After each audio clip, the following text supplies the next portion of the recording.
Taste the Daily. பேரரசர் பெரும்பிடுகு முத்தையரின் 1350வது சதய விழாவை ஒட்டி திருச்சி மாவட்டம் ஒத்தக்கடையில் உள்ள அவரது திருவுருவ சிலைக்கு அதிமுக சார்பில் முன்னாள் அமைச்சர் நத்தம் இரா விஸ்வநாதன் மாலை அணிவித்து மரியாதை செலுத்தினார்.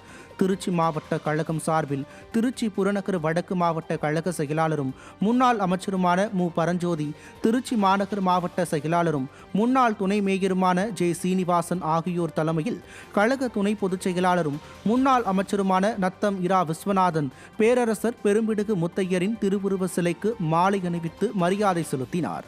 நிகழ்ச்சியில் கழக எம்ஜிஆர் இளைஞரணி செயலாளரும் முன்னாள் அமைச்சருமான என்.ஆர். சிவபதி, முன்னாள் அமைச்சர்கள் எஸ். வளர்மதி, ப. அண்ணாவி, டி.பி. பூனாட்சி, கழக அமைப்பு செயலாளர்கள் டி. ரத்தினவேல், ஆர். மனோகரன், கழக சிறுபான்மையினர் நலப்பிரிவு மாநில துணை செயலாளர் ஆர்.எஸ். புல்லட் ஜான், மாணவரணி மாவட்ட செயலாளர் டி. அறிவழகன், புரட்சித் தலைவி அம்மா பேரவை மாவட்ட செயலாளர் ஜி. ரமேஷ், இலக்கிய அணி மாவட்ட செயலாளர் க. ஜெயம் ஸ்ரீதரம், விவசாய அணி மாவட்ட செயலாளர் ஏலூர்பட்டி மில்க் கே. சரவணன் உள்ளிட்ட கழக நிர்வாகிகள் பலர் கலந்து கொண்டனர்.